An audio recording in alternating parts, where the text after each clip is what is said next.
I think one of the interesting things to mention about you is the fact that you were the person that Steven Spielberg modeled a character of a UFO researcher on in his classic movie Close Encounters of the Third Kind.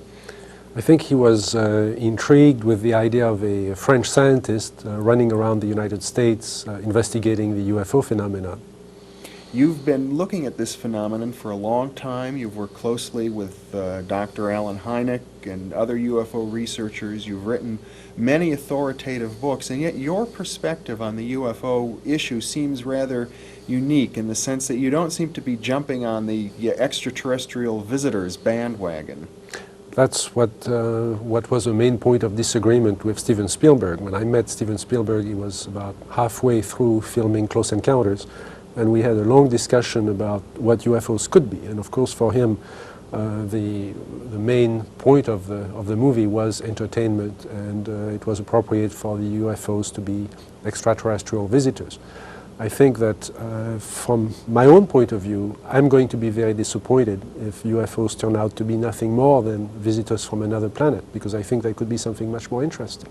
Something from another dimension of space or time? I think what the UFO phenomenon is teaching us is that we don't understand time and space. Mm-hmm. Here are objects, and I think we have to call them objects, that are physical, that interact with the environment, that cause effects on the witnesses, on the psychology and the physiology of the witnesses, and leave traces on the ground, and yet are capable of, appear to be capable of manipulating time and space in ways that go beyond what our physics understands today.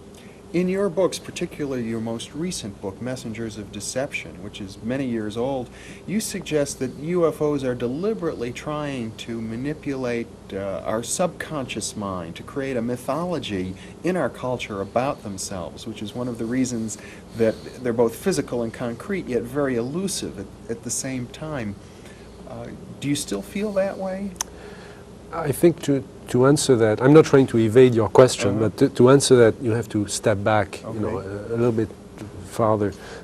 What we know today about the UFO phenomenon is considerably more than we knew 20 years ago or 10 years ago. Mm-hmm. And we have to understand it at three different levels. Okay. And the first level is the physical level. And all we can say about UFOs at the physical level is that it's a lot of energy in a small space.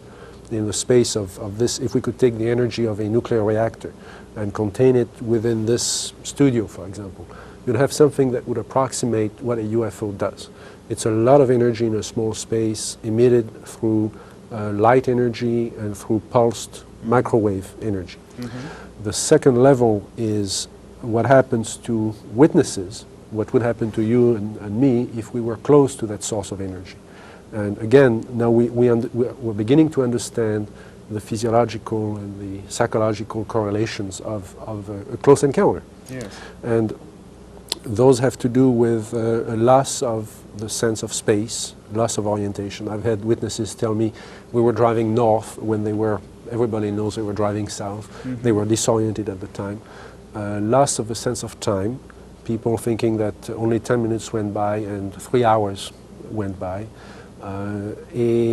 Very often effects on the skin, sunburns. I think that was shown in Close Encounters. Yes. Effects on the eyes, going from conjunctivitis to blindness, to temporary blindness. Mm-hmm. in some cases. And sometimes you've mentioned people have actually been healed of diseases. There have been cases where after a UFO close encounter, it seems that the healing process had been sped up. Mm-hmm. Now there are known techniques now using electromagnetic radiation that will heal the fractures, for example, or will heal superficial wounds on the skin, but nothing that would heal as fast as the reported effects. Yeah. So we're beginning to understand at least the descriptions, the mm-hmm. symptoms of the exposure to whatever UFO is. And then there is a third level, which is where the level I was addressing in Messengers of Deception, which is a social level. The impact on our culture. Yes, and the impact on our belief systems. Mm-hmm. And at that level, and that's something that's very difficult to convey to the believers in UFOs, the believers in little green men from space. that at that level it really doesn't matter whether UFOs are real or not. If enough people believe that something is real, then it is real in its effects. In terms of its social reality. In terms of the social reality, in terms of what people act according to their beliefs. Yeah. And that opens a question of, really at two levels, could the UFO phenomenon be manipulating us? Could it be a teaching system of some sort? Perhaps something that we are creating ourselves, perhaps a series of images that we are projecting. I think Carl Jung came very close to expressing that idea in one of his books. Or could it be manipulated purposely by people who have the technology to simulate UFO sightings? And people say, well, of course not. Who would do a thing like that? Well, I would remind you that during the Watergate investigation, it was discovered that there was a plan originated in the White House to surface a submarine off the coast of Cuba and paint the second coming of Christ over the island of Cuba using holograms. Which is well within our technology today. The idea was that since there is a large Catholic population in Cuba, they would be so upset by this vision that this would saturate the communication channels, the telephone system in Cuba, long enough for an invasion to take place. How interesting. I'd never heard of that. Well, I think that's a classic in psychological warfare, but that kind of manipulation is well understood. And I have personally investigated several apparently genuine UFO cases where there was in fact a manipulation. My conclusion, the conclusion of scientists working with me, was that there was in fact a manipulation taking place, and that it was not a hoax on the part of the witnesses, but a hoax on the part of somebody much better organized than... So there are possibly all of these levels going on simultaneously. Today, with the current technology, that would be possible. One of my interests, as you know, has been to look at ancient sightings, old sightings before World War II, for example, when there is really no confusion with modern technology. And if people described, say, in 1925 or in 1825, a disc flying through the air, then it can only have been very, very few phenomena could have produced it. And there have been some well-documented sightings going back to the 19th century, for example. There was, starting in 1896 and going into the spring of 1897, there was a remarkable wave of sightings of airships. Those were described as oval objects flying through the sky with lights on them.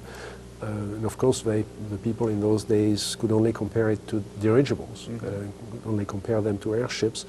And those objects were capable of doing all the things that UFOs do today, including taking off very quickly and making 90-degree turns and landing and occupants coming out of them. And if nothing else, I think this is part of our folklore. This is something that we should be studying as part of our folklore.